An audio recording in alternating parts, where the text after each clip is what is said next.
Era do Áudio.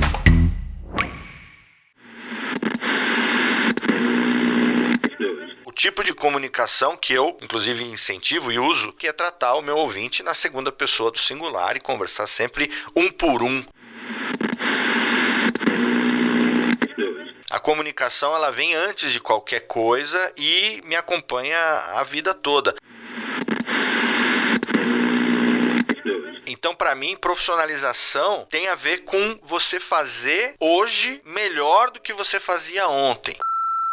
Hoje eu converso com um cara que é uma referência para quem faz podcast no Brasil. E você já deve suspeitar que eu tô falando do Léo Lopes. O Léo é dono e proprietário da Radiofobia Podcast Multimídia, criador do podcast Radiofobia, que já tá no seu 13º ano, e de outros tantos podcasts da Radiofobia Podcast Network. Ele tem livro, tem canal no YouTube e, além disso, o Léo é radialista de formação, locutor profissional e intérprete de japonês e inglês. Uau, a gente vai ter muito assunto hoje. Então, Léo Lopes, muito obrigada pela tua generosidade, pelo teu tempo de estar conversando comigo hoje. Que isso, Ananda. Eu que agradeço. Obrigado pelo convite. Muito legal conversar com você mais uma vez, né? Hoje, retribuindo aqui você ter participado com a gente lá no Radiofobia. Obrigado pelo convite. E foi um convite muito inesperado que eu recebi, faz uns 2 meses, mais ou menos. Eu falei lá que eu tava esperando, né, a Era do Áudio amadurecer um pouco mais pra te convidar. Então, quando tu me chamou, eu fiquei super feliz, né? E pensei, vamos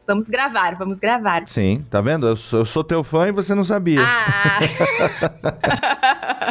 Eu tô aqui numa vibe meio desculpa qualquer coisa, não repara a bagunça, já tá todo mundo que tá ouvindo esteja ciente, mas a gente tem muita conversa. Bom, Léo, quero começar falando um pouco do Radiofobia e também do teu estilo, porque o Radiofobia é um podcast que tem um estilo muito especial de ser feito, né? Porque ele é feito como se fosse um programa de rádio, tu controla a mesa simultaneamente em que tu apresenta, que tu interage com o convidado, e esse é um estilo super forte, é uma marca super forte, né, do teu estilo de apresentar, e tu tem uma relação forte com o rádio. Então me conta um pouco dessa relação e como isso influenciou e moldou o teu approach, né, o teu estilo hoje. Totalmente, né, porque quando eu comecei a fazer podcast, na verdade o Radiofobia ele nasceu pro rádio, a ideia original era que fosse programa de rádio, ele nasceu dentro da escola de rádio. Quando eu fiz a Rádio Oficina em 2005, a gente teve lá que desenvolver um programa, e era um tema polêmico e tal, né? E aí eu juntei os mais malucos da turma, como sempre, a minha afinidade com os loucos, e aí a gente falou que quem ouvisse aquele programa lá ia desenvolver radiofobia, que é um neologismo, não existe medo de rádio, fobia de rádio. Radiofobia, na verdade, não tem acento e é a pessoa que tem fobia de radiação, né? Uma coisa com radioatividade e tudo mais. E aí a gente criou esse termo radiofobia com acento no A, que é o medo de rádio, uma palavra que não existe. E eu guardei esse nome, falei depois que a gente terminou o trabalho, tiramos nota 10 e tal, o programa tem aí gravado até hoje, eu tenho esse áudio na época da escola de rádio, eu guardei esse nome e era a ideia que depois com o meu DRT devidamente carimbado na carteira de trabalho, eu pudesse, quem sabe, um dia ter o Radiofobia em alguma rádio FM por aí. Mas a coisa não aconteceu dessa maneira, o meio rádio complicado, principalmente para quem começa tardio, já como eu, que já tinha 31 anos na época, eu demorei para entrar na carreira de comunicação profissionalmente, na época casado com 2 filhos, para ganhar salário de folguista, de cara que trabalha de madrugada e tal, não daria, o rádio não era um ambiente, digamos, economicamente saudável para mim, e eu acabei engavetando a ideia e obviamente a carteira de trabalho também, fui trabalhar em outras coisas.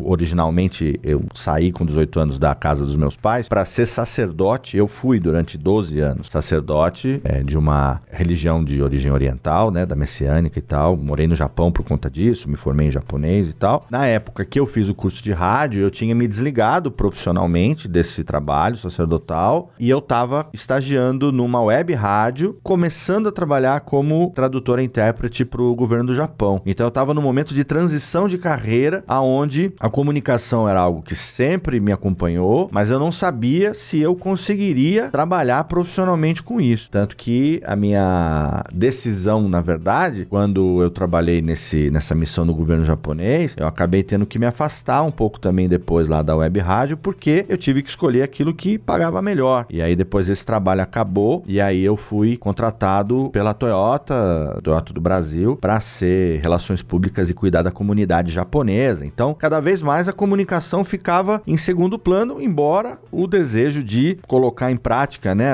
o meu trabalho como locutor recém-formado era muito grande. Então, quando eu conheci o podcast, lá em 2008, através do Nerdcast, foi o primeiro podcast que eu ouvi, e eu comecei a ouvir muito, eu falei, nossa, esse formato aqui é um formato que eu conseguiria fazer tranquilamente, o Radiofobia poderia nascer assim, quem sabe seja uma oportunidade de fazer. E aí, quando eu resolvi tirar o projeto da gaveta, ele já veio com uma outra proposta, que já não era mais para FM, eu desenhei ele para ser feito remotamente, num primeiro momento entre mim e o meu melhor amigo de infância, que tinha ficado aqui em Serra Negra. Eu, na época, morava em São Bernardo do Campo. Era o resgate de uma brincadeira que a gente já fazia quando era criança, que era a nossa brincadeira preferida. A gente é nerd da época que não se chamava nerd, a gente era CDF desde moleque, né? Então, enquanto os amigos jogavam bola e corriam atrás das menininhas, a gente ficava trancado no quarto gravando programa de rádio, fazendo imitação e tudo mais. Então, eu falei, pô, por que não resgatar essa brincadeira e pelo menos nos reaproximarmos depois de tanto tempo? E aí que o Radiofobia, então, nasceu com esse formato, só que no primeiro momento não era para ser como acabou se tornando a partir do 17º, 18º programa, que foi o ao vivo. Ele era gravado, como a gente está fazendo aqui, como todo mundo faz, a maioria fazia até então, e depois passado por edição e tudo mais. Na verdade, a escolha, digamos, da dinâmica do programa foi algo que aconteceu meio que sem escolha, porque como eu trabalhava na época na montadora, eu não tinha tempo para poder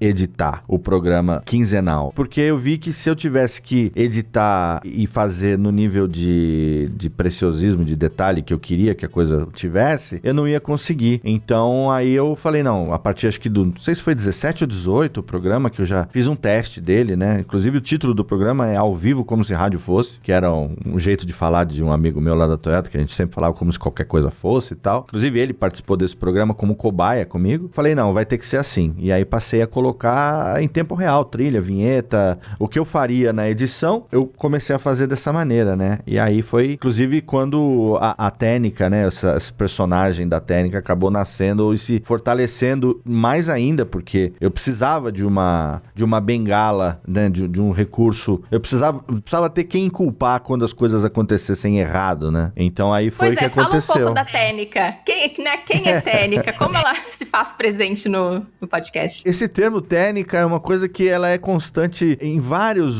locutores, vários comediantes, desde PRK-30. Se você ouvir os áudios lá do Lauro Borges e Castro Barbosa, lá da PRK-30, lá dos anos da Rádio Nacional, né? Dos anos 40 ali, tinha técnica. Então, alô técnica, o Djalma Jorge, né? O personagem do Tutinha na época lá da Jovem Pan também falava alô técnica, que era a técnica, né? Na época que o locutor ficava do lado de dentro do aquário e tinha um operador de som do outro lado, né? No AM tinha muito esse formato, até recentemente. Você tem o operador de áudio ali, né?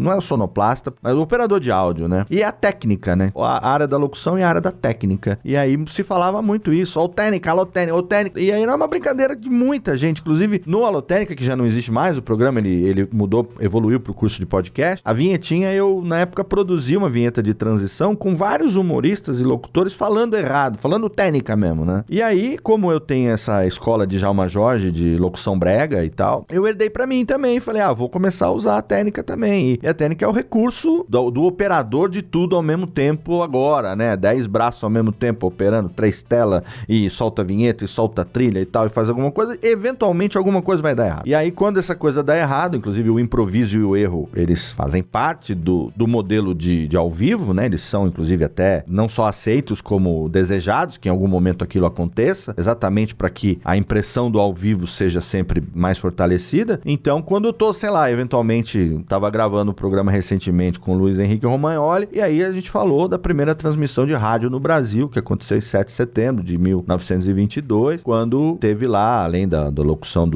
das palavras do presidente Epitácio Pessoa, teve a transmissão de um trecho do Guarani, do Carlos Gomes, que foi no Teatro Municipal do Rio de Janeiro. E aí eu falei, bom, Guarani é domínio público, eu posso colocar sem risco de direito autoral. Então, puxei aqui, enquanto eu puxava na busca, é assim, técnica, cadê? Tem o Guarani aqui? E aí vai, clica na busca, pega, joga. Pera, então toca. Ah, achou? Então toca pra gente. Esses segundinhos de conversar com a técnica é o meu cérebro em segundo plano aqui, procurando, soltando, vendo se tá certo, arrumando o volumezinho do player e tal. Então foi assim que a coisa acabou acontecendo. E esse modelo de fazer, digamos, ao vivo, que é rádio, né? Na verdade, é a linguagem, o formato radiofônico, não se fazia no podcast brasileiro quando eu comecei. Então, ali em 2009, foi um diferencial, né? E, Léo, tu tem uma afirmação que eu gosto muito, também concordo, que o podcast ele é um herdeiro direto da rádio AM, né? E não da rádio FM. Me fala mais sobre isso. A rádio AM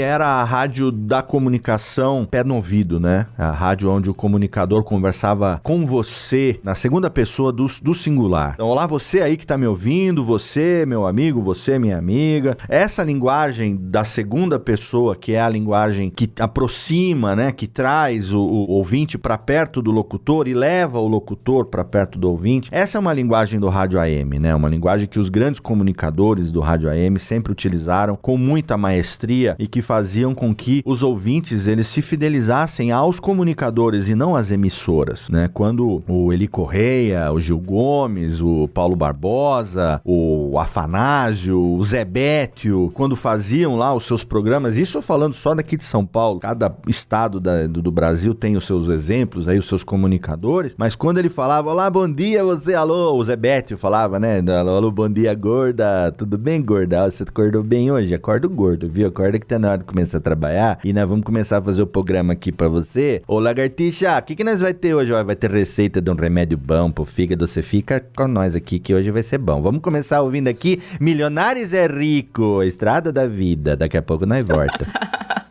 É uma linguagem que a minha avó ouvia ali, né? E ela ouvia a radinho AM das 5 da manhã, quando ela acordava, até a hora do almoço. Era a manhã inteira ali na cozinha, fazendo limpeza, fazendo faxina na casa. Onde ela ia, o radinho acompanhava ela. Cada ambiente ali tinha um radinho a pilha e tudo mais. Então essa linguagem do rádio AM, que eu cresci ouvindo, ela não existe. A mudança do FM foi exatamente lá nos anos, final dos anos 70, começo dos anos 80, quando você passou a ter o disc jockey, onde o locutor assumiu o papel de locutor-operador, então ele passou a locutar e ao mesmo tempo operar a mesa de som, e ele passou a não ter mais a técnica do outro lado, a não ter mais muitas vezes o próprio operador de áudio do outro lado, e é o locutor sozinho operando a mesa de som. Ele não escolhe as músicas, muita gente não sabe, mas no rádio FM tem um programador, uma pessoa responsável por fazer a programação e lá da salinha de direção e tal, e no software de automação ele já tem ali os blocos musicais, ele já tem ali quando vai entrar um spot comercial, uma vinheta e tal, e ele vai só soltando na mesa. Então,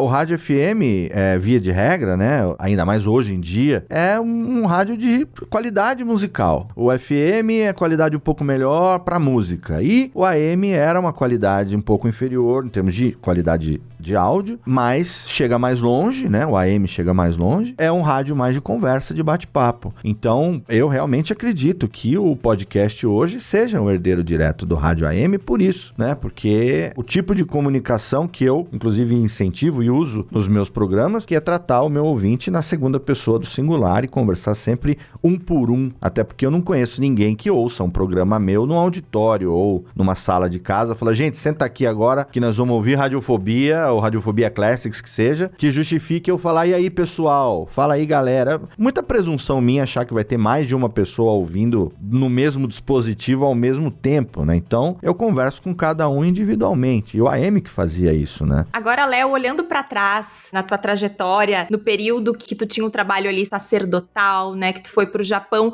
tu já parou pra fazer ali uma análise, tipo, de comparação ou de qual relação que tem, né, esse teu trabalho de levar, né, a palavra pras pessoas com o teu trabalho de comunicador? Tu já parou pra pensar se tinha alguma coisa ali já forte em ti naquela época? Na verdade tem desde que eu me conheço por gente, né? A carreira sacerdotal, ela só foi uma escolha escolha filosófica e uma escolha de vida por acontecimentos na minha vida que me levaram a essa carreira que, naquele momento, quando com 18 anos eu entrei pro seminário, eu achava que realmente eu ia seguir essa carreira pro resto da vida, né? Como muita gente antes de mim fez. Mas a comunicação sempre esteve presente na minha vida, desde moleque, desde a primeira gravação em fita cassete que eu tenho aqui, cantando música do Guilherme Arantes, música do Roberto Leal, e meu pai puto que eu queria cantar as mesmas músicas sempre, e aquela criança gravando no gravadorzinho, aquele microfoninho de fio e tal. Assim, a vida inteira era brincando de programa de auditório, pegando a colher de pau da avó, fazendo de microfone, botando os primos sentados na escada do quintal, fazendo de plateia. Eu sempre fui esse tipo de pessoa. Então, a comunicação, ela vem antes de qualquer coisa e me acompanha a vida toda. Agora, é interessante você fazer uma comparação, ou pelo menos levantar uma reflexão dessa questão da mensagem, ou da missão, digamos assim, porque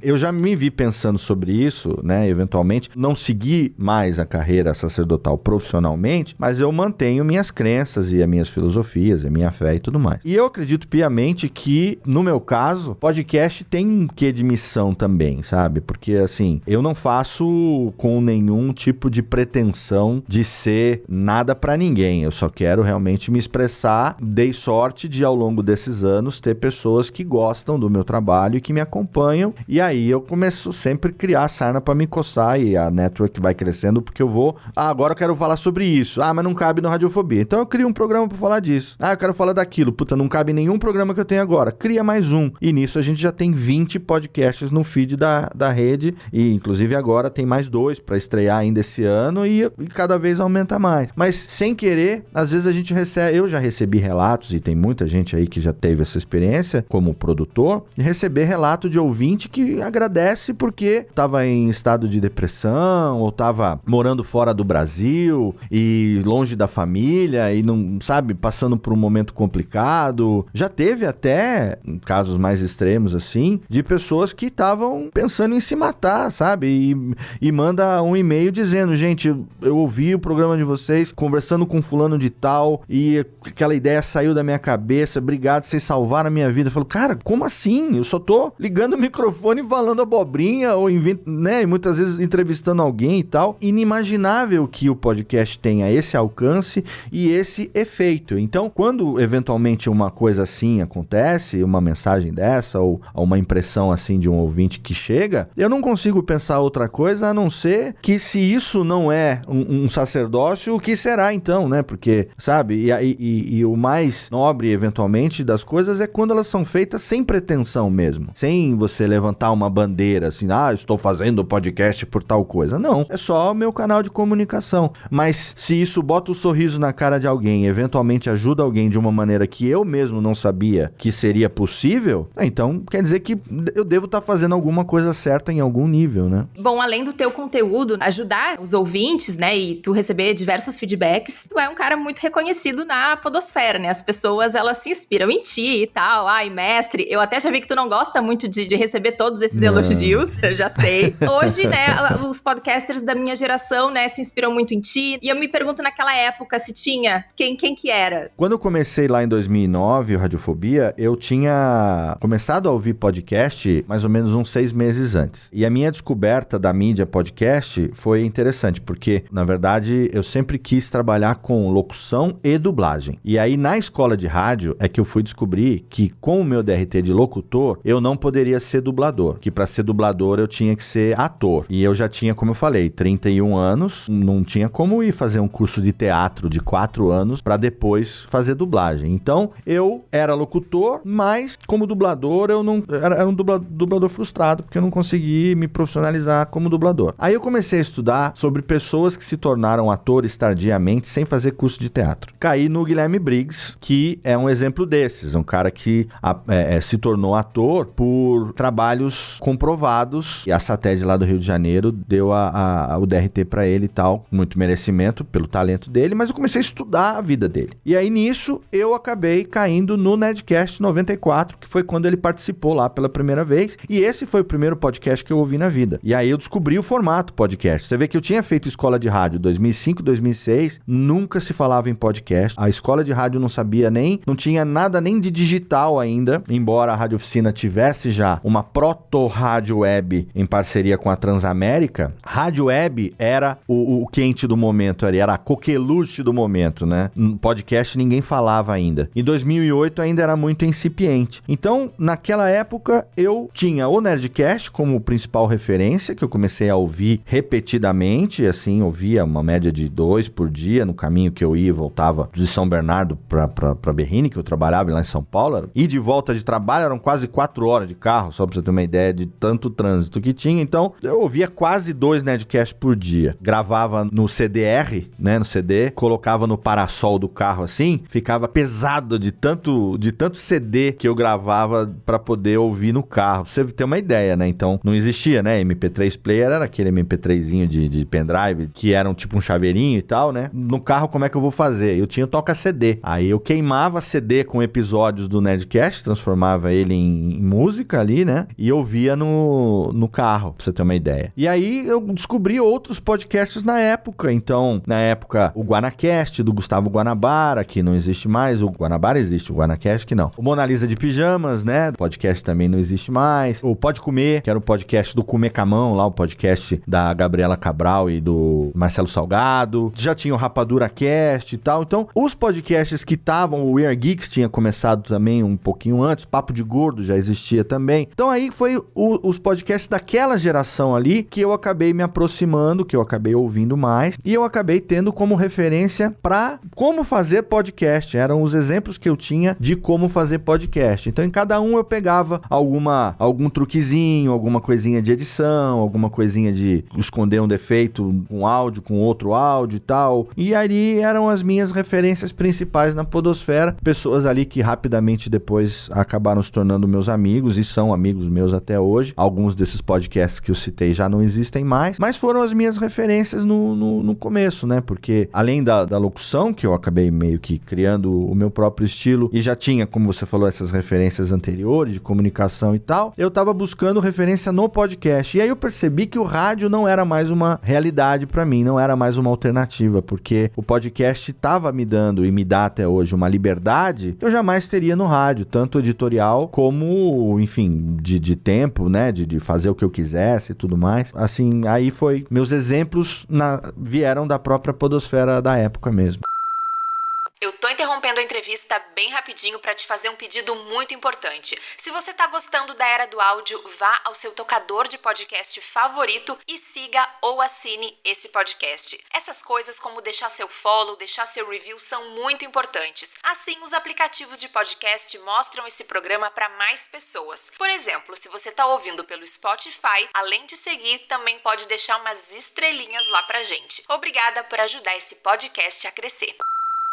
Quero falar um pouco do teu processo de profissionalização. Eu tenho aqui que foi em 2012, né, que tu fez a transição do amador pro profissional no sentido mais prático da palavra profissional mesmo, né, que tu deixou teu emprego, começou a trabalhar com podcast. Foi naquele ano que tu começou a editar o Nerdcast, que é o teu cliente até hoje. Isso. Então me conta como foi esse processo de decisão e de aceitação dessa nova profissão. Olha, a transição foi muito bem recebida, embora tenha sido temida. O que acontece é que eu nunca tive vontade, nem sonho, nem vocação para trabalhar no mundo corporativo. O mundo corporativo, para mim, ele era uma necessidade financeira que eu não consegui me livrar durante alguns anos por conta da remuneração que ele me dava e da minha necessidade como pai de família. Mas não era algo que me desse prazer nenhum, muito pelo contrário, me dava estresse e uma série de coisas que não eram legais. Então, cada dia no mundo corporativo era uma tortura, porque a minha vocação original era a vocação sacerdotal. Eu depois saí da vocação sacerdotal e fui abraçar a minha vocação natural, que eu chamo, a vocação com que eu nasci, que é a vocação de comunicador, a vocação de usar a minha voz para poder ser a minha ferramenta de trabalho. E aí eu tava de terno e gravata, batendo ponto em multinacional, sabe, numa situação complicada. Então, quando eu fiz a transição profissional pro podcast, na verdade, eu já tinha saído desse ambiente, digamos, nocivo, esse ambiente que era trabalhava na multinacional. Eu tava trabalhando numa empresa familiar, que é a editora JBC, em São Paulo, que é a maior editora, se eu não me engano, de mangá, cultura japonesa aqui do Brasil. Tava num momento legal até, porque lá eu era gerente de comunicação, trabalhava com coisa cultural, trabalhava com mangá, com livro e tal. Era uma coisa que eu gostava muito de fazer, fazia Festival do Japão, era meio que relações públicas ali também, junto com a galera do Japão e tal. Mas ainda assim eu não tava feliz. Então, 2011 para 2012, quando eu saí da Toyota, entrei na JBC, foi um período que tava fazendo bastante evento de mídias digitais, de mídias sociais, tava participando de Campus Party, de UPix, cheguei a prestar serviço de captação de áudio pro próprio Jovem Nerd em alguns eventos e tal. E eu queria realmente fazer uma transição para isso. Então, é uma época que eu mandava mensagem para todo mundo que eu conhecia que trabalhava nesse meio, independente de podcast. Então, tem uma galera na época que me ajudou muito, inclusive de rádio, Beto Hora, Rosana Herman, o Zé Arnelas, um monte de gente que me aguentava, porque era eu meio que chorando, será que alguém não precisa de algum trabalho, de um cara como eu, não sei o que, e aí isso foi, e era um momento que eu tava realmente querendo fazer alguma coisa, se não por conta própria, mais diretamente relacionada à comunicação. Se eu pudesse usar o microfone, melhor ainda. E foi nesse momento, então, que aí, final de julho e agosto, nesse momento que nós estamos agora, nesse momento aqui, a gente, inclusive, tá fazendo 10 anos agora, em setembro, né, de 2022, foi quando o Alexandre, lá do Jovem Nerd, entrou em contato comigo, falou, cara, a gente precisa terceirizar o Nerdcast, não dá mais pra gente. A gente aqui edita virando noite de quinta pra sexta e tava atrasando direto, tava num momento bem complicado pra eles lá. Eles já tinham terceirizado os vídeos na época com gaveta. Falaram, olha, o Nerdcast é um filho querido que a gente não consegue desapegar, mas a gente vai ter que desapegar e a gente acha que você vai conseguir fazer do nosso jeito. Vamos fazer um teste e tal, vamos ver se você quer, se tá afim, não sei o quê. Você já tem CNPJ, né? Eu já tinha aberto como MEI aqui no Brasil em fevereiro de 2012. E então, quando ele chegou em agosto, falou, não, consigo emitir nota e tal, não sei o que tem. Falou, beleza, então vamos fazer o teste. Aí no começo eu neguei, falei, thank you, but no thank you, né? Falei, obrigado, mas não. Por quê? Falei, cara, porque eu não vou conseguir dar conta. Eu trabalho numa empresa, eu bato ponto. Por mais que seja gestor, eu tenha um pouquinho de flexibilidade de horário, mas ainda assim eu vou dedicar 40 horas por semana a esse trabalho aqui. E aí eu chego em casa, sabe? Eu saio de manhã, meus filhos ainda estão dormindo. Quando eu volto à noite, às vezes eles já estão dormindo. Como é que eu vou fazer, né? Aí ele falou, não, acho que você não tá entendendo. Quanto que você ganha na editora? Eu falei, eu ganho X. Então, vamos supor que eu te pague X por Nerdcast.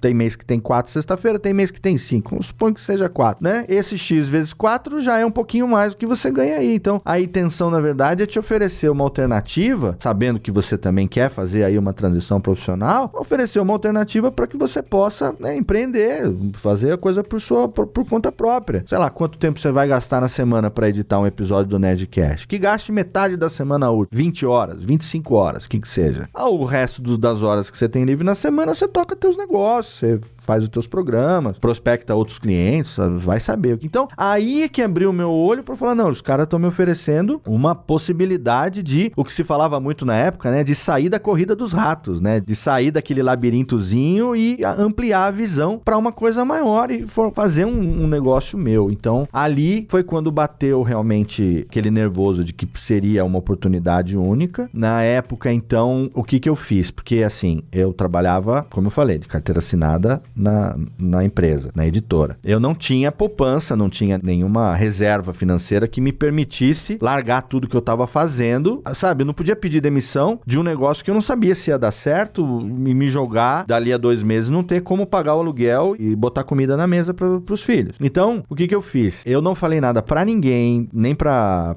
então minha mulher, né, a mãe dos meus filhos, e eu editei durante 2 semanas, eu editei 2 programas trabalhando normalmente na editora. Foram 2 semanas que se eu dormir 2 horas e meia por noite foi muito. E aí eu fiz os 2 primeiros programas, que seria o programa de teste, ainda trabalhando direto na editora. O Alexandre e o Dave gostaram do resultado e aí já começaram a falar, não, beleza, acho que pode ser. O primeiro programa teve muito pouca revisão, que a ideia, na verdade, era emular o estilo deles de editar, para que, obviamente, não houvesse nenhum impacto no estilo, no ritmo, em nada nada disso. E assim, a dificuldade extra do Nerdcast é que o programa ele é gravado remotamente, inclusive até hoje, e ele não tem nada do ritmo que você ouve no resultado final. Ele é gravado totalmente truncado. Tem participante que é gago, tem participante que tem defeito de linguagem, como todo mundo tem. Fala um né a cada 5 segundos, fala um sabe a cada 10 segundos. E é complicado, repete palavra direto e tal. E assim, pausa direto, dá pau na conexão direto. E o resultado, quando você ouve, você fala, puta, o programa tem um puta ritmo, os caras... É aquela orquestra, aquela coisa dinâmica, né? Super especial, resposta assim. em cima, o cara vem, responde direto, tem um... ágil. Nada, isso acontece na edição. Ah, olha só, a mágica É da a edição que faz o programa ser o que ele é, dar o ritmo que ele é. E na época, por exemplo, o Sr. K, pra dar um exemplo, né? Ele era um personagem e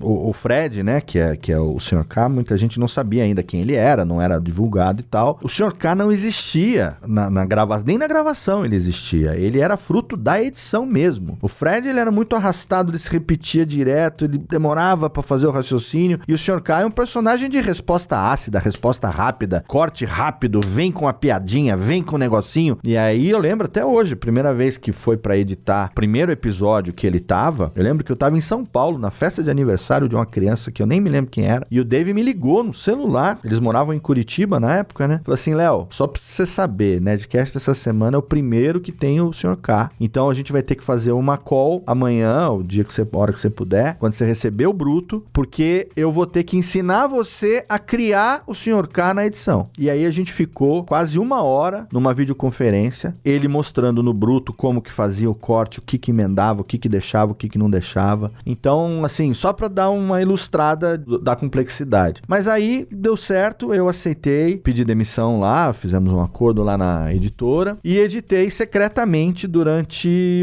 2 meses e meio. Foram 10 programas que foram editados por mim, que ninguém sabia. No 11º, né, no 11º, foi revelado então que o Nerdcast já estava sendo editado por mim e tal, e que como ninguém tinha achado defeito nesses 10, que não enchesse o saco a partir daquele momento, por conta disso, falar, agora vai virar Radiofobia, o Nerdcast vai virar Djalma Jorge, não sei o que, vai virar Léo. Não, pelo contrário, eles falaram, olha, 10 programas aqui, ninguém achou defeito, é isso aí, o Léo tá editando. Claro que eles participam de todas as etapas do processo, de revisão do corte, de revisão da música, vira e mexe o programa já vem, a gravação já vem com observações no próprio áudio, olha, aqui gostaria que fizesse tal coisa, edição, aqui tenta inserir tal coisa, tenta mover esse trechinho aqui, lá quando a gente falou sobre o assunto X que tem mais a ver, bota como adendo ali, encaixa e tal, eles participam de todo esse processo. Mas aí foi, assim, eu comigo durante praticamente 2 anos, os primeiros 2 anos, uma mudança muito significativa foi que eu sou daqui de Serra Negra, né, da minha terra natal, aqui no interior de São Paulo, e a minha ex-mulher, ela é carioca, né, a gente morava em São Paulo, por conta da vida que levou a gente para essas circunstâncias. Então aí assim que o contrato com o Jovem Nerd foi assinado, a primeira iniciativa que eu fiz foi voltar para cá. Então depois de 20 anos, eu saí daqui em 92, 2012 eu voltei para cá, agora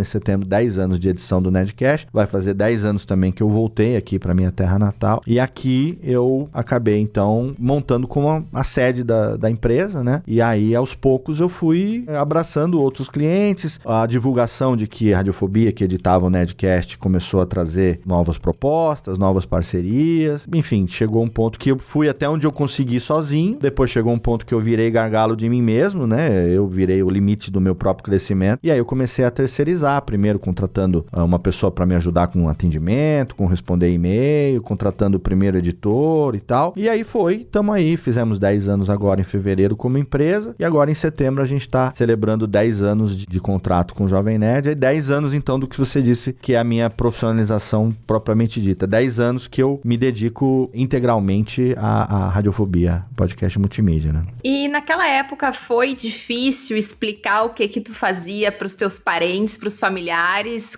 porque podcast era uma coisa nova, como é que tu explicava? Assim? Mas ninguém sabe até hoje.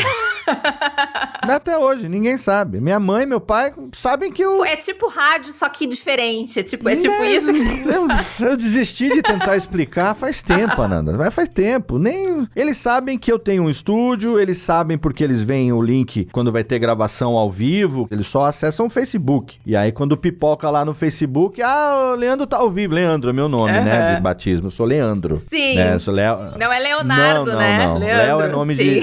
Essa história do Léo é outra história também. Coisa de Japão e tal. Pela dificuldade de pronunciar Leandro, é muito R. Aí acabou virando... O Léo virou um apelido e tal, enfim. E aí eu sou o Leandro. Então, o Leandro tá gravando ao vivo. Vamos lá dar uma olhada. E aí eles olham, eles sabem que eu sou locutor, sabem que eu faço podcast. A minha mãe, quando encontra alguém que fala assim, a senhora é mãe do Léo Lopes, não sei o que e tal. Aí ela virou especialista. Naquele momento ela vira especialista no que eu faço. Mas no dia a dia ela não tem a menor ideia. Então, é claro que hoje em dia, com a popularização da expressão do termo podcast, ficou mais fácil. Mas assim, na cabeça dos meus pais, eu sou muito mais do que eu sou na realidade, né? Eles acham que eu sou o rei do podcast mundial. E tá muito longe de ser qualquer coisa assim. Por que não? Não. Sejamos frangos, não.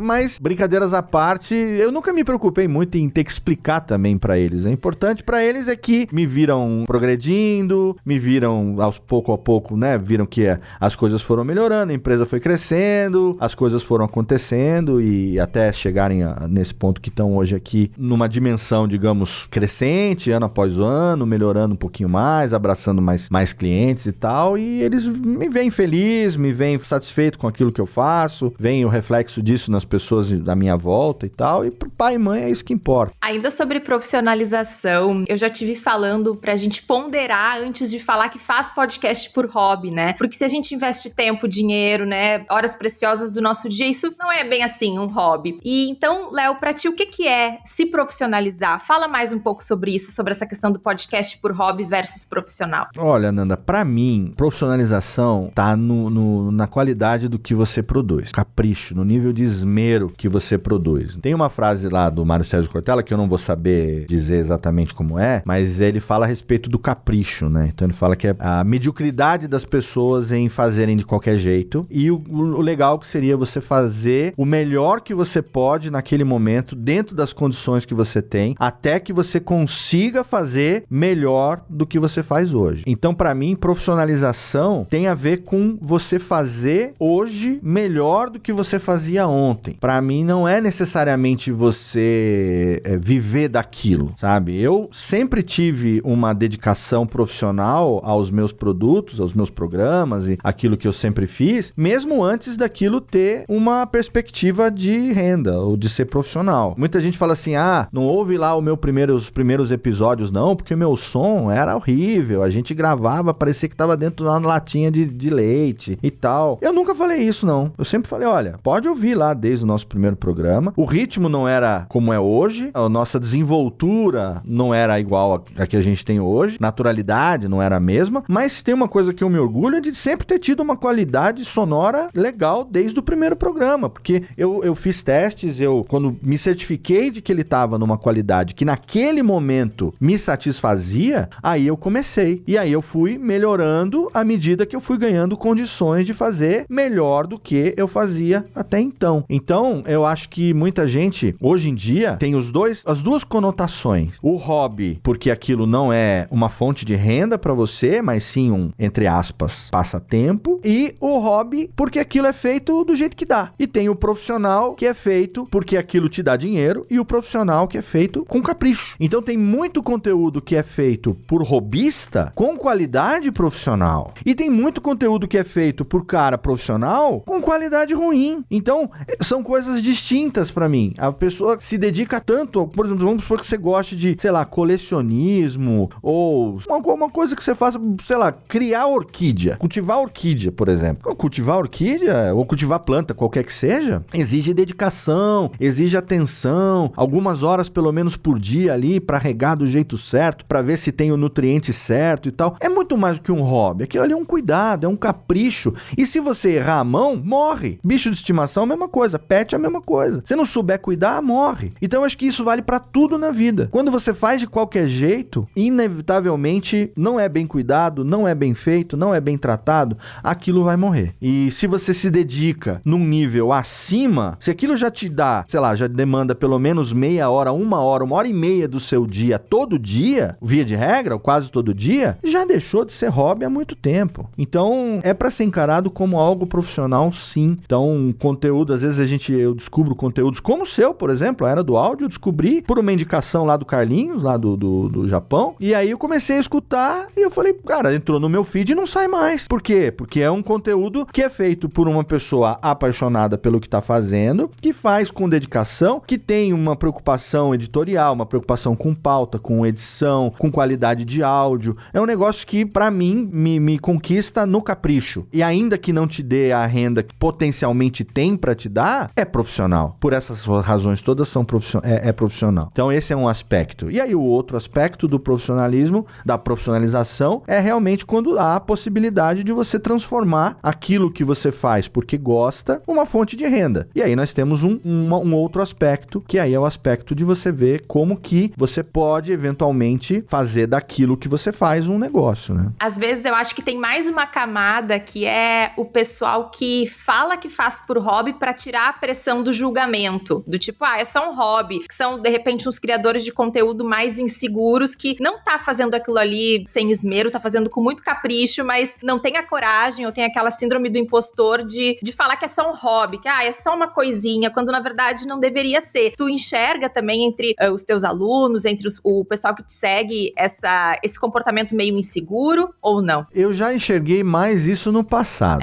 Hoje em dia, eu acho que com a profusão de conteúdo que a gente tem, as pessoas estão menos medrosas e mais ousadas. Já estão começando mais assim com, sabe, vai e faz, entendeu? Antes feito do que perfeito, né? Tem aquela frase. Mas assim, antes feito do que perfeito, eu concordo, mas em termos, né? Pra começar, começa com as condições que você tem, mas é o estilo Cortella. Faça o melhor que você tem nas condições atuais, até que você consiga melhorar ainda mais a maneira de você fazer. Sempre buscando um aperfeiçoamento, sempre buscando uma melhoria. Então, você começa com o microfonezinho que você tem, você percebe que, agora já dá pra eu tentar investir num microfonezinho melhor. Vou tentar pegar aqui um microfonezinho. Será que pra minha realidade um dinâmico é melhor? Será que um condensadorzinho é melhor? Um USB que eu possa levar pra qualquer lugar? Consigo hoje já ter uma graninha pra investir no microfonezinho melhor? Será que eu consigo melhorar um pouco a minha banda de internet? Será que eu consigo trocar o hardware eventualmente? Mudar, né, aquele notebook velho, comprar um mais novinho, mudar minha placa de som? Esse tipo de coisa que devagarzinho você vai fazendo, aprendendo também a melhorar o seu estilo, seja na maneira de conduzir o assunto, seja na pesquisa que você faz da pauta, ou do convidado, se tiver, ou da edição. Coisas pequenininhas que você possa ir melhorando, com certeza vão ser percebidas pelos seus ouvintes. Mas hoje em dia eu vejo que a pessoa já ousa mais, já começa mais rápido, até porque existe mais informação de como começar, digamos, de uma maneira já legal, logo de cara, diferente da gente que lá atrás tinha um mato pra capinar na frente e ia por tentativa e erro, né? Por exemplo, eu já fui agraciado, por exemplo, com a tentativa e erro de quem veio antes de mim ali. A galera ali da segunda, terceira onda do podcast ali, já abriu uma picada para que a gente que veio ali na terceira, quarta ali, 2009, 2010, já tivesse um exemplo como eu tive, ouvindo o Nerdcast, ouvindo o Monacast, ouvindo o Guanacast e outros ali, que eram a minha referência, assim como depois, com o meu produto, meu conteúdo, meu programa acabou se tornando referência para outros. Hoje você tem aí, tava vendo ontem aqui notícia de que o catálogo mundial do Spotify chegou a 5.2 milhões de podcasts, só isso. 5.2 milhões, não tô falando 5.2 mil, nem 520 mil, 5.2 milhões. E você imagina que o público que continua ouvindo cresce, mas hoje em dia cresce muito mais o produto, né, a oferta do que ouvir, do que a quantidade de pessoas que estão escutando. E assim, né, todo mundo continua tendo 24 horas por dia também. Então, hoje em dia, o ouvinte tem que ser mais seletivo do que ele vai escutar, em detrimento da oferta que está cada vez maior. Então, tem muita gente que começa já hoje ousando e já vai. Mas, infelizmente, os que permanecem acabam sendo poucos, né? Tem muita gente que começa, tem muito podcast que acaba antes aí do 10º episódio, já não consegue segurar mais. Era aquele fogo de palha que vou fazer, não vou fazer. Acaba acontecendo isso até com o cliente, às vezes. O cliente vem, fecha um contrato, vamos fazer tal, ok, orçamento bacana, papapá, e de repente, no terceiro, quarto mês, vê que não conseguiu manter o ritmo ritmo de gravação, de agendamento, de convidado e tudo mais. É uma pena, mas acontece. Imagino também que a expectativa do cliente em relação a números, né? Ou às vezes, eu quero converter em novos clientes. Às vezes, imagino que deva ter uma questão de expectativas ali complicada para gerenciar, né, Léo?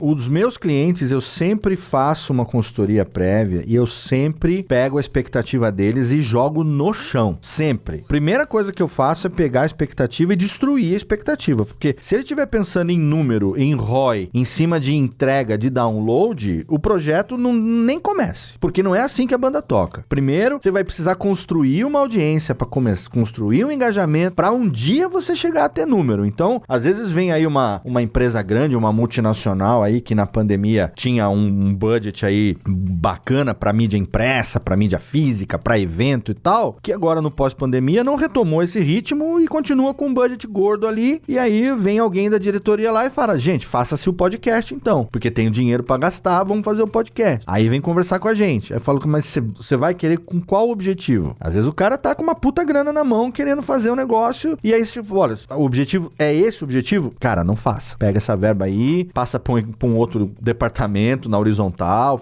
vê o que dá pra você aproveitar aí, porque se eu fizer o podcast pra você na expectativa que você tá tendo, você não vai alcançar essa expectativa, você vai se queimar dentro da sua empresa e eu vou me queimar como fornecedor também. Não é assim que a coisa funciona. Você vai ter que construir uma audiência, uma fidelização e tal. Agora, quando é alguém que já vem de uma outra mídia, que já tem uma base sólida de audiência ou de seguidores e tudo mais, a chance de você conseguir entregar mais em menos tempo é maior. Varia muito de perfil para perfil, mas a gente tem que ser realista, não é só crescer o olho porque o cliente está com dinheiro no bolso ali, fazer de qualquer jeito, porque quando você faz para um cliente desse, você faz uma vez só. Quando você vai com honestidade desde o começo e ajuda a montar a estratégia adequada e tudo mais, e mostra que o podcast ele é muito mais ali branding, awareness, ali reputação e criar isso, aí o resultado vem, aí a gente consegue ter uma longevidade, como a gente tem aí clientes que estão com a gente, assim como o Jovem Nerd está há 10 anos, tem outros clientes também que estão há 10, 9, 8, 7 e continuam com a gente anualmente renovando, porque descobriram que o caminho realmente é esse, aumentando a cada ano a quantidade de programas e evoluindo e tudo mais. Então,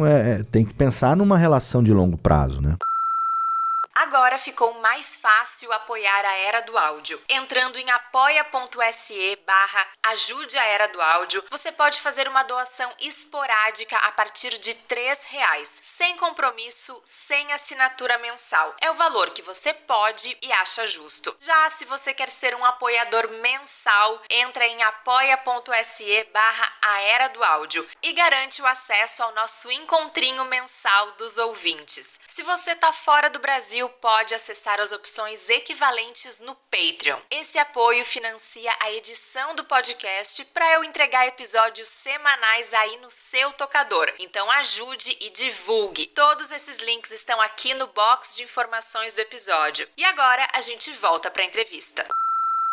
E nesses anos todos, o que foi mais desafiador para ti em termos de evolução de competências? Editar, entrevistar ou ser um empresário? O que te desafiou mais nesse tempo de atuação? Olha, a questão de empreender é um desafio por si só, porque a gente não é ensinado a ser dono do próprio negócio. A escola que a gente estuda, o ensino que a gente é submetido, ele ensina que a gente tem que estudar, fazer uma boa faculdade, para arrumar um bom emprego, para ser empregado de alguém. Conseguir um bom cargo na empresa de alguém. Não ensina pra gente que você pode ser esse alguém que vai ter outras pessoas trabalhando para você. Então, o nosso modelo de educação não ensina empreendedorismo. Então, é um desafio muito grande quando você sai desse pensamento... Eu não gosto desse negócio de usar mindset, mas a palavra é essa mesma, né? Quando você sai desse mindset de empregado para um mindset de empregador. É difícil porque você não sabe no primeiro momento. Uma dica que eu dou é o seguinte: não vai na louca, estuda. Tem cursos ótimos aqui no Brasil, Sebrae, cursos de graça que você faz, mesmo estando no exterior, você pode fazer online. Tem muita coisa legal no YouTube também. Estuda, gente. Um dos maiores erros que a internet colocou nas nossas vidas é todo mundo achar que pode ser autodidata de tudo. Não dá pra ser autodidata de tudo. Se você conhece alguém que ensina edição do jeito que você gostaria de editar, vai estudar. estudar com o cara que está ensinando. Se você conhece alguém que ensina como gerenciar a empresa de uma maneira que você não sabe, vai estudar como gerenciar uma empresa. Não tenha vergonha de dizer, não sei, preciso que alguém me ensine, vou estudar, vou pagar um curso. Paga um curso, vai estudar para você se qualificar. Hoje em dia, a diferença muito grande que existe são pessoas que se profissionalizam. No processo de profissionalização, como aconteceu comigo, eu fui percebendo competências que eu não tinha e que eu tive que aprender. E a melhor maneira de aprender é estudando mesmo, é fazendo um curso, não importa o tempo,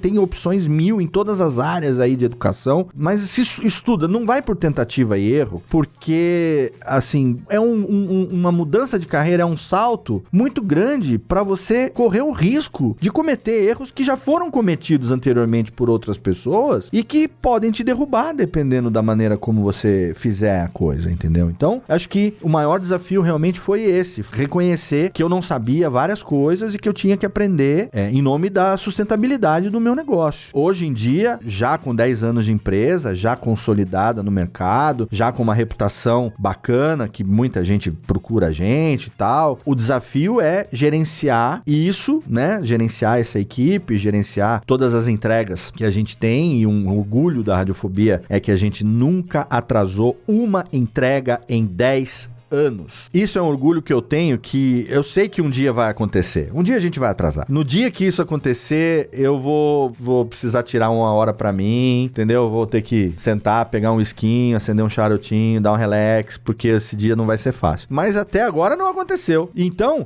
é uma marca que, puta, é um orgulho, é um badge que a gente tem, assim, sabe? O cliente tem que publicar o programa amanhã, pelo menos 10 horas antes, tá pronto na mão dele. Eventualmente, tem ali uma mudança de última hora por conta de uma necessidade da outra ponta, que caiu um spot que estava programado, entrou alguma coisa de última hora, fulano pediu para cortar uma fala polêmica e tal, tudo bem, aí pra gente tá ainda dentro, né, dentro do prazo de ajuste e tal. Gerenciar isso hoje, as entregas, enxergar oportunidades de negócio no momento onde algo que lá 10 anos atrás, quando eu comecei, ninguém fazia profissionalmente como a gente começou, hoje em dia a concorrência aumentou muito, inclusive muitos alunos meus que hoje são donos de empresa e meus concorrentes diretos, né? Em licitação, em concorrência e tal. Não são, costumo brincar, a gente não é rival, a gente é concorrente. Então, obviamente, tem uma disputa aí, né? De valores, de propostas e tudo mais. Então, hoje em dia, esse tipo de gerenciamento é o desafio maior. E, como produtor aí dos meus programas, manter a relevância do conteúdo é um desafio muito grande. Continuar produzindo algo que tenha essa percepção de valor por parte do ouvinte, que faça com que ele queira continuar me ouvindo, né? Isso é um desafio muito grande também, porque eu posso cair naquela do,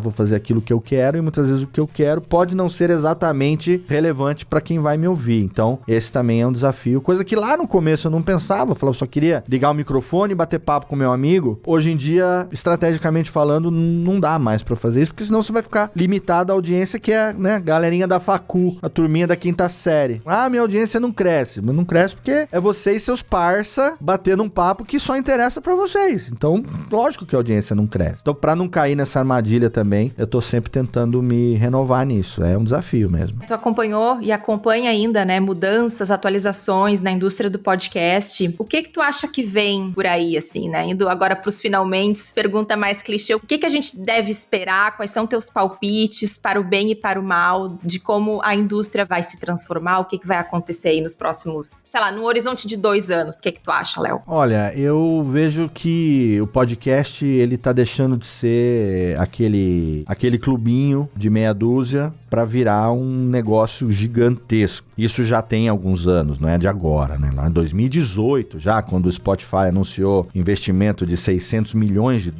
comprando empresa, fazendo, acontecendo, podcast que chegou na marca de faturamento ali de bilhão, então faturamento anual, né? Agora em 2022, a previsão de chegar, de ultrapassar $1,2 bilhão em faturamento de publicidade, em podcast mundialmente falando. Isso não é um negócio qualquer. Então, hoje em dia, assim como ainda tem muita gente que começa porque acabou de descobrir que pode facilmente ter um próprio canal e abrir o microfone e se comunicar, via de regra, quando o Adam Curry criou o podcast lá atrás, era com esse objetivo, que ele fosse um meio de free speech mesmo, onde as pessoas não tivessem a limitação que os canais, as redes, as emissoras impõem, cada um pudesse falar o que quisesse. Mas hoje em dia não, já virou um negócio e como tudo, vai chegar um momento que vai precisar e vai ser regulamentado. Isso não tem dúvida. Por mais que a internet ainda tenha a impressão falsa por muita gente de ser uma terra sem lei, mas a gente já tem aqui no Brasil e mundialmente já LGPD e tudo mais, né? Lei Geral de Proteção de Dados e tudo. Assim como aconteceu com o radialista, por exemplo, que a profissão existe desde que o primeiro microfone foi aberto lá na década de 20 e a profissão de radialista só foi ser regulamentada em 1978. Então vai chegar um momento que, eventualmente, podcaster vai ser profissão, que abrir o microfone e falar vai ter uma exigência específica de regulamentação, de lei, coisa que hoje a gente já está sujeito a Código Civil, Código Penal, muito embora muita gente abra o microfone aí e fale a merda que queira achando que a lei não atinge, mas a lei é para todo mundo, vai chegar um momento que vai ter uma regulamentação específica também, com relação a você utilizar conteúdo que não é seu, falar coisas que não são suas. Lá fora, a gente que acompanha a cena do podcast em outros países, já teve caso, por exemplo, de associação deficiente auditivo processando empresa porque não tem a audiodescrição ali, não tem o texto, a transcrição do conteúdo e tal. Então são coisas que vão surgindo de acordo com o crescimento, né? Aumenta a visibilidade, aumenta a percepção, aumenta o quanto que aquilo gera de negócio, aumenta a proporção, digamos assim, de negócio daquilo ali, as coisas vão acontecer naturalmente. Então, eu acho que nesse aspecto é algo que num futuro próximo aí, 1-2 anos, a gente vai começar a ver coisas aí como regulamentação do ofício podcaster, né? Não é exigido, obviamente, acho que isso não vai chegar nunca a acontecer, de exigir que a pessoa tenha curso A, B ou C, nem nada assim e tal, mas acho que uma regulamentação, eu acho que vai ser inevitável em algum momento, não sei por parte de quem isso vai acontecer, mas o meio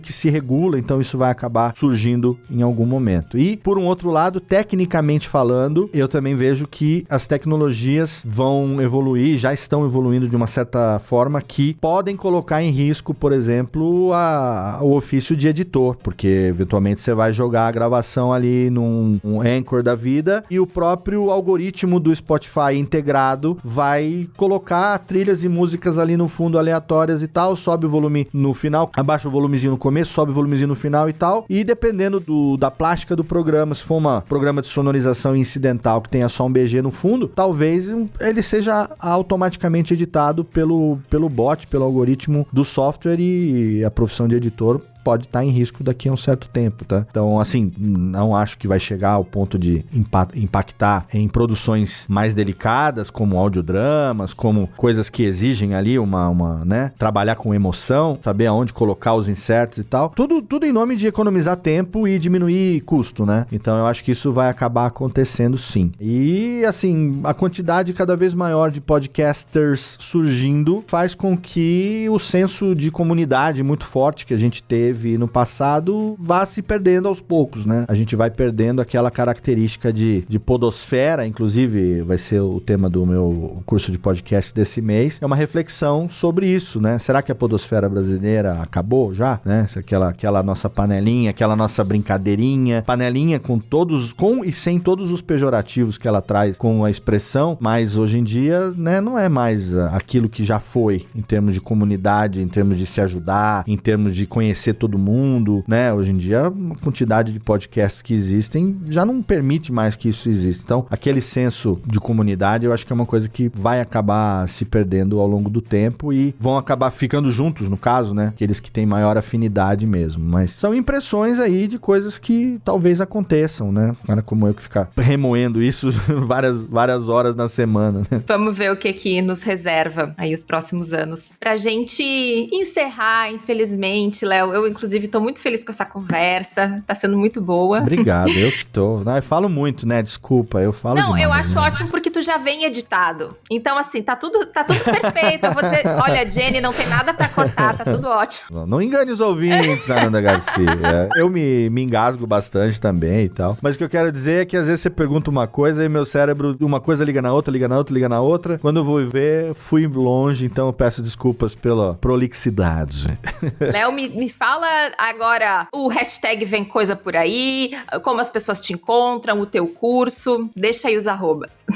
Radiofobia.com.br, né? O site lá tem a landing page que você pode escolher se você vai para a página da empresa e lá você pode ver todos os serviços que a gente presta. Lá tem um formulário de contato. Caso você queira, a gente responde no mesmo dia aqui, né? A Lana do atendimento responde sempre no mesmo dia. Quiser algum serviço que a gente tem, a gente manda uma proposta sem compromisso. Eventualmente a gente agenda um call, bate um papo, explica direitinho e tal. E também ali na landing page você pode ser direcionado para a nossa network, Radiofobia Podcast Network, onde você vai encontrar lá todos os programas que são publicados pela nossa rede de podcasts. São 20 feeds hoje de conteúdos diferentes lá e alguns outros que estão surgindo ainda aí daqui até o final do ano. E eu, pessoalmente, @LeoRadiofobia em todas as redes sociais. Você me encontra lá. Twitter é uma rede que eu ainda uso bastante. Tô aprendendo sempre cada vez mais a usar o Instagram. Ainda tem sempre uma certa dificuldade, né? O cara que é da voz tem uma dificuldade quando vai pro vídeo, né? Quando vai para aquela coisa. Aprendi também isso nos últimos anos, mostrar mais a minha cara do que mostrava no passado, né? Porque locutor, via de regra, não precisa mostrar a cara, né? Mas, em época de rede social, de internet, tudo, o marketing pessoal também é importante. Então, é Léo Radiofobia em todas as redes e vai ser um prazer conversar com todo mundo lá. E eu vou deixar também aqui mais 2 recomendações. Quem quiser tem um canal no YouTube do curso de podcast, que é o podcast agora que ele é o herdeiro do Alotênica, que foi um podcast que eu fiz 100 episódios ao longo de 9 anos, podcast sobre produção, ensinando as pessoas a produzirem podcast, falando sobre todos os aspectos, inclusive equipamento. Tem 100 programas lá no acervo do Alotênica. E aí ele evoluiu agora para o curso de podcast e ele passou a ser mensal, gravado ao vivo pelo canal do curso de podcast no YouTube, sempre trazendo um convidado. E eu também às vezes vou, que nem recentemente eu tive no estúdio da Rede Geek lá em São Paulo, a gente gravou lá com eles e tal, ao vivo também, eu com o Mauri e tal. Então o curso de podcast é um canal que, se você se interessa em produzir e quer conteúdo de graça,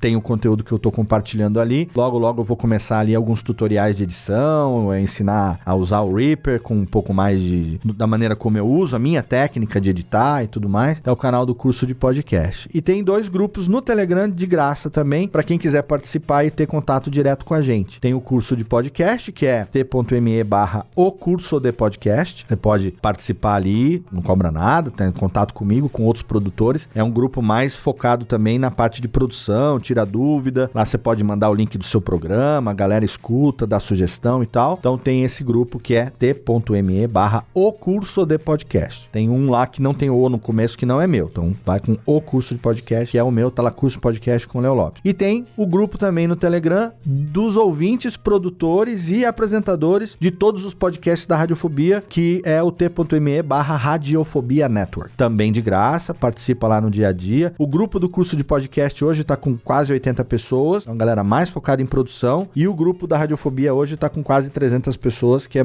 aí de variedade, ali manda meme, o pessoal fica sabendo em primeira mão quando a arte do episódio ficou pronta, link pra gravação, ali vale tudo, né? É um lugar pra gente trocar ideia, inclusive muita pauta tem nascido de conversas aí desse nosso grupo. Então fica o convite pro ouvinte da Era do Áudio que quiser acompanhar a gente lá. É isso, obrigado pelo seu carinho, obrigado pelo convite, estou muito feliz de estar aqui agora entre os seus convidados de um podcast que eu aprendi a gostar e que não sai mais do meu feed. Ah, que isso, muito obrigada, Léo, obrigada eu. Foi uma conversa muito boa, muita informação, muita coisa útil pra quem vai ouvir. E bom, te desejo todo o sucesso do mundo como sempre, seguirei te ouvindo. E é isso, nos falamos aí. Obrigado, Ananda. Tudo de bom pra ti. Tchau. Obrigado, grande beijo. Tchau, tchau.